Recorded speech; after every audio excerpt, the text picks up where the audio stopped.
నమస్తే, నేను డాక్టర్ చేతన్ రాజ్ని. నేను ఒక ప్రాక్టీసింగ్ హోమియోపాత్. నా ప్రాక్టీస్ హైదరాబాద్లో ఉంది.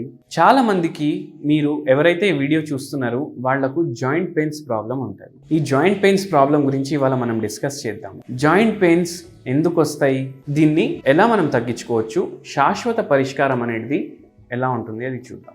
రీసెంట్గా ఒక కేసు వచ్చింది, ఒక 6 months బ్యాక్. ఒక ప్రొఫెషనల్ లేడీ ఉండే. ఆ మేడం ఏజ్ ఏమో 38 years ఉండే. 2 పిల్లలు ఉండే అండ్ జాబ్ ఉండే ఆ మేడంకి.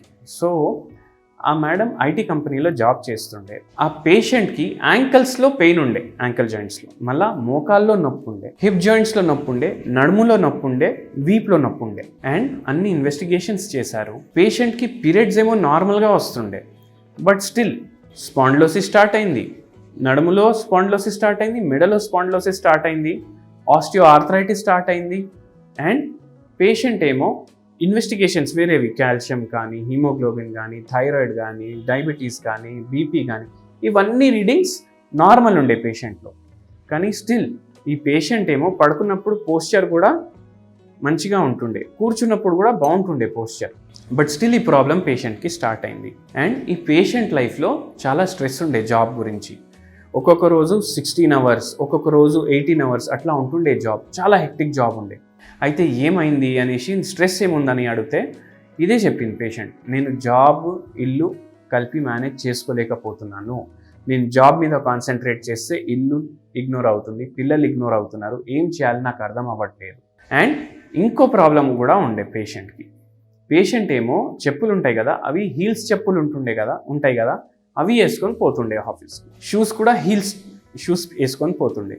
హైట్ ఏమో పేషెంట్ది కొంచెం తక్కువ ఉండే. అయితే నేను అడిగాను, మీరు హీల్స్ వేసుకొని ఎందుకు పోతారంటే పేషెంట్ ఏమన్నదంటే, హీల్స్ వేసుకుంటే నా హైట్ కొద్దిగా ఎక్కువ కనిపిస్తుంది, దానివల్ల నాకు కాన్ఫిడెన్స్ నాది హర్ట్ అవ్వదు. సో చాలామంది ఏం చేస్తారంటే కొంచెం హైట్ తక్కువ ఉంటే కాన్ఫిడెన్స్ హర్ట్ అవుతుంది వాళ్ళది, దానివల్ల హై హీల్స్ వేయడం స్టార్ట్ చేస్తారు. మీరు గమనించండి, ఒకవేళ ఆ హై హీల్ చెప్పులు కొంచెం పాతగా అయిపోతే ఏవైతే డిప్రెషన్స్ పడతాయి కదా చెప్పుల మీద, అవి ఫ్రంట్ సైడ్లోనే పడతాయి, బ్యాక్ సైడ్లో పడవు.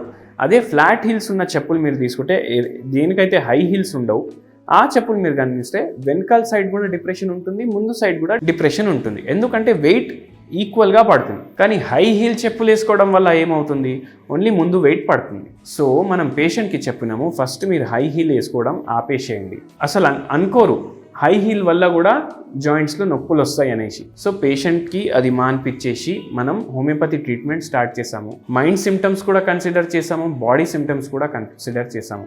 ఇంకో ఇంట్రెస్టింగ్ సిమ్టమ్ దొరికింది ఈ పేషెంట్లో, ఏది, కలలు.